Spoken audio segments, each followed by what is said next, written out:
Have you ever arrived at a moment where you thought, what are my next steps from here? When you thought, how do I get to what's next?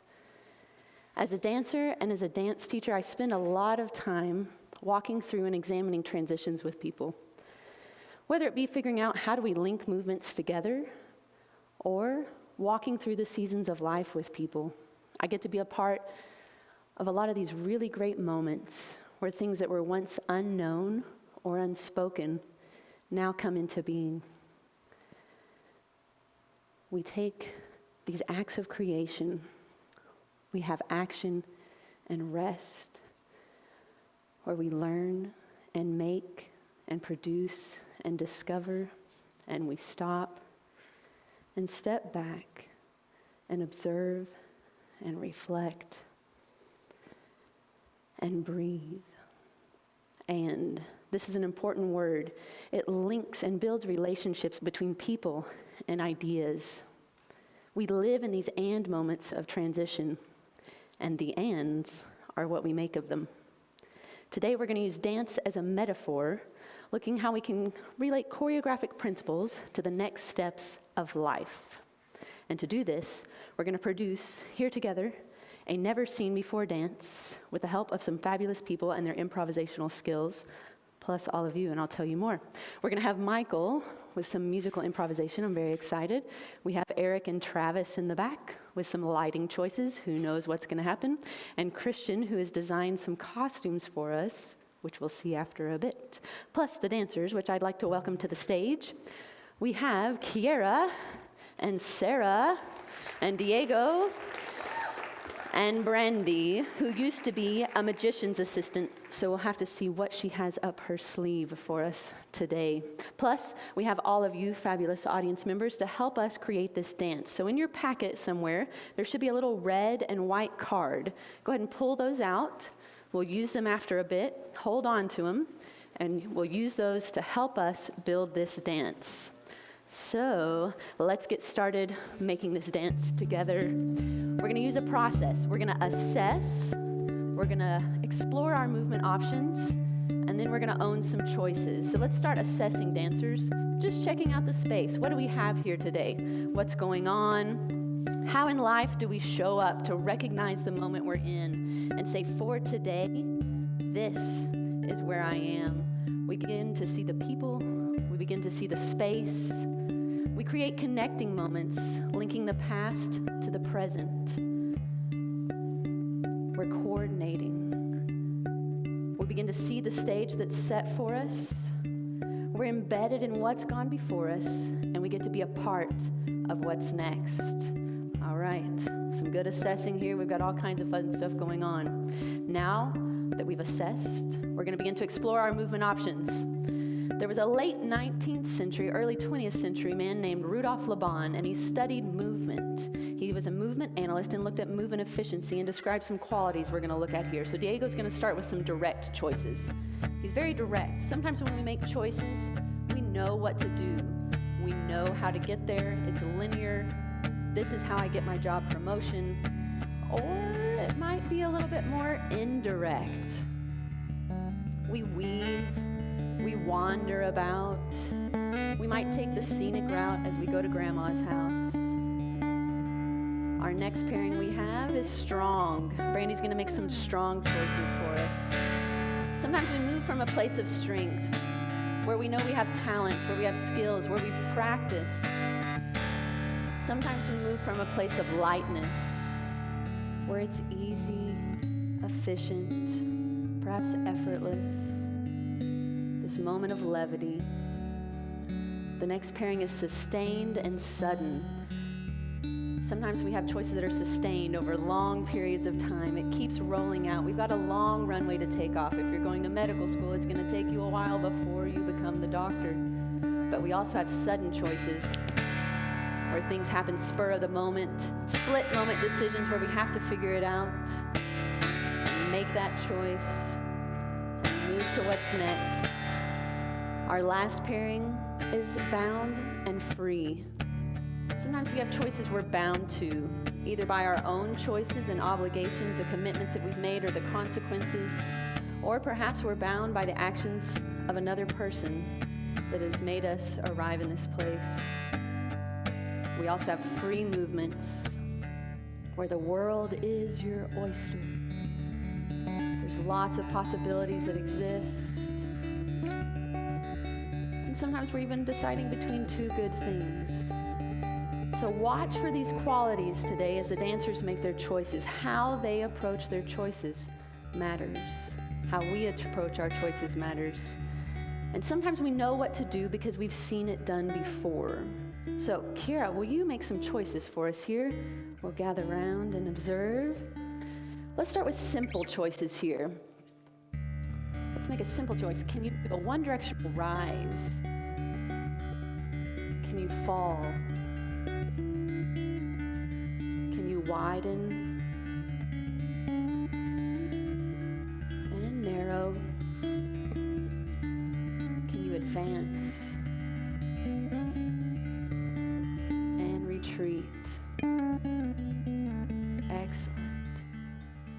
Sometimes we know what to do because we've seen it done. We might try those movements on and become part of the pattern. We rise and find courage as Kira has risen.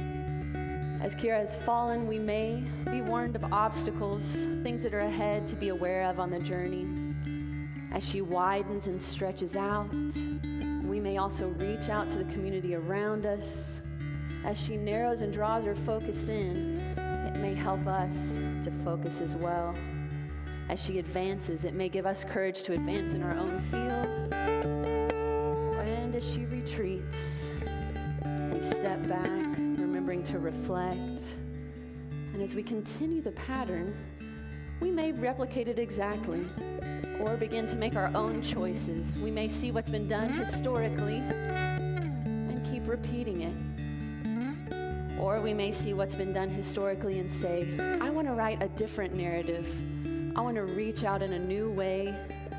I want to change this storyline. I want to bring my gifts and my talents and offer a new line. And as we practice these simple patterns, we begin to get ready for more complex movements. So let's see what happens if we combine some of those simple patterns. If we chose to rise, like Kira rose, and then challenged ourselves to add widening and add advancing, it's going to take us off of our center into an unstable place where we can take some risks, where we can challenge ourselves. We have to literally get out of the box as that happens. It drives us to action. There's unpredictability, the unknown. We have to see what might happen as a result of those choices. When I first started learning how to walk on stilts, we spent the whole first class falling. So we came in for about 90 minutes and we fell. And we fell forwards, and we fell sideways, and we fell from the back, and fell, and fell, and fell. But by the time he said, hey, let's walk on the stilts, we said, great, we're ready for it. So we're walking on the stilts. Then he says, all right, I want you to lift your knees up. Yeah, we can do that. No big deal. And he said, I want you to run. Okay. I'm pretty sure we can do that. Taking a little risk. So the people in front of me, they kind of did They went just a little faster than they're walking, but I thought, man, if we're gonna run, let's really actually run. And so I did for about 3 steps. Imagine I'm a little bit taller at this point. Remember, I'm on those huge stilts. 1, 2, 3, and then I bit it big time. But we knew how to fall. Our teacher had given us this great gift. He had given us this space to fall. He had given us this space to fail. He had made it open for us to try. In life, in dance, in learning, it's a process. It's a grand experiment. It's a rare day when we get everything right the first time we do it. But in community, we can help create this space for each other and provide a safe place to try those risks out, to challenge ourselves to do things that we couldn't do on our own. So, Diego, will you take a jump for us? Oh, excellent jump. Now, if I help Diego jump, let's see how we can get lined up here. Ready? 1, 2, 3, go. We can go a little bit further. Excellent. Come back this way so we don't jump off the stage. And then, if Diego helps me help him, here we go.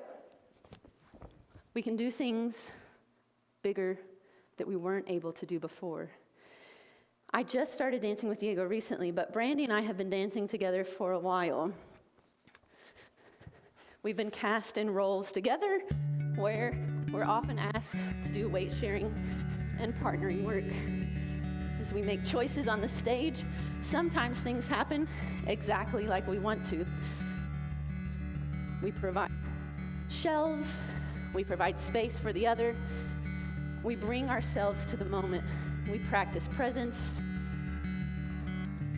figuring out what are ways we can engage, what are ways we can listen, what are ways we can listen to that internal and external feedback and continue engaging.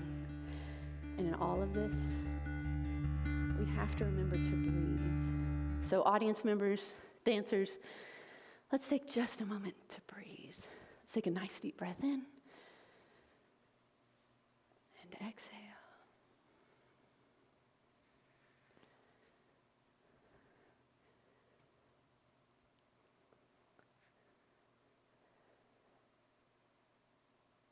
Now, for some of you, this may be strange, to pause, to sit in silence, but it becomes so important to renew our bodies, to renew our minds, to step out of the action for a moment, to refresh ourselves so we're ready to own those choices.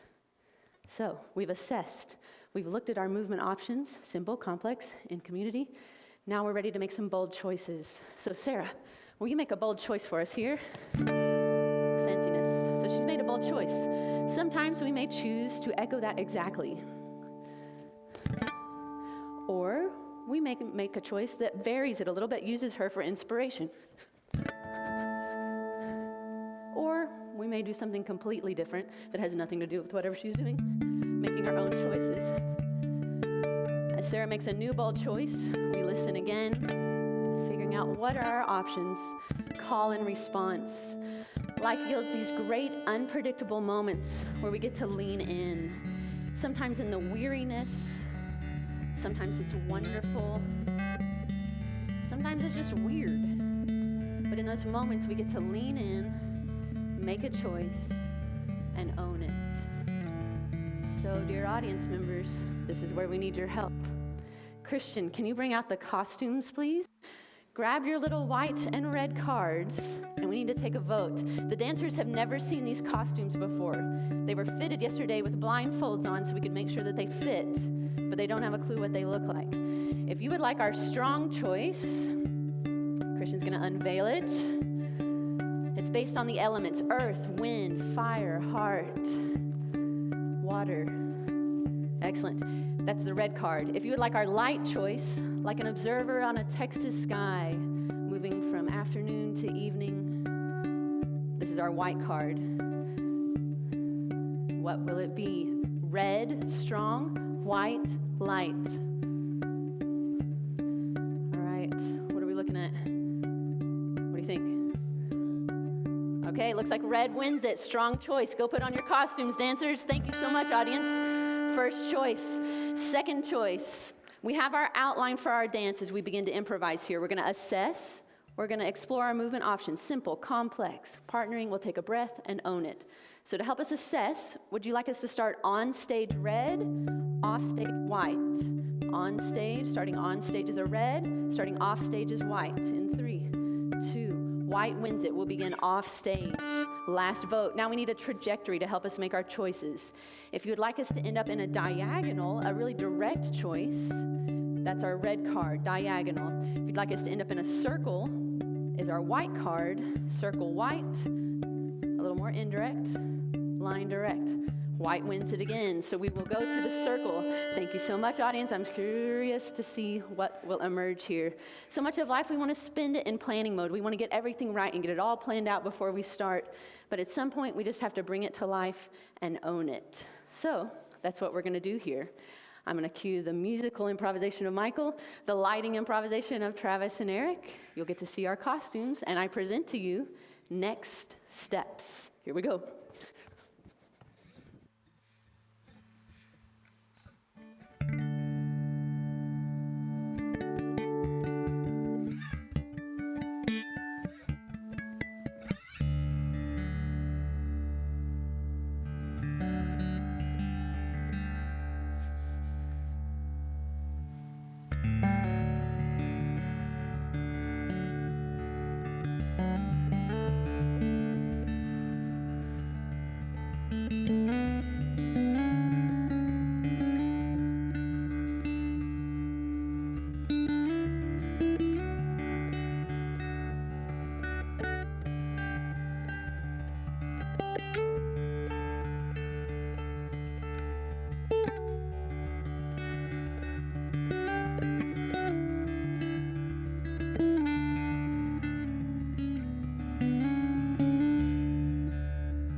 Thank you.